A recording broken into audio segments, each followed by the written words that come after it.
मात्रामा युवाहरूको उपस्थिति प्रहरीको बार तोडेर दुर्गा प्रसाई आफै अगाडि बढ्दै हुनुहुन्छ। प्रहरी घेरामा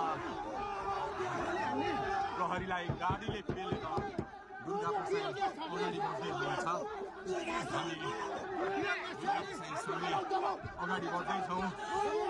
जहाँ कसैले रोक्न सक्ने अवस्था छैन, कसैले प्रहरीलाई दुर्गा प्रसाईले पेलेर अगाडि बढिराख्नु भएको छ। प्रहरी गाडीको चाबी खोज्न लागि परेको छ र दुर्गा प्रसाईले प्रहरीको एक लेयर तोडिसक्नु भएको छ र अब अगाडि सशस्त्र प्रहरीको टोली रहेको छ। उहाँ अगाडि बढिराख्नु भएको छ। यो गाडीमाथि प्रहरीले अन्धाधुन्दा लाठीचार्ज गरिरहेको छ।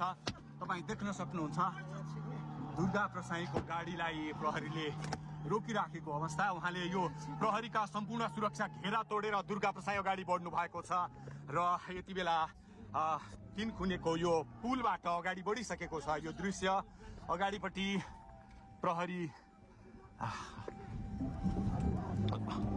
प्रहरीका यी घेरा तोडेर दुर्गा प्रसाई अगाडि बढिराख्नु भएको छ। हामी दृश्य देख्न सक्छौँ।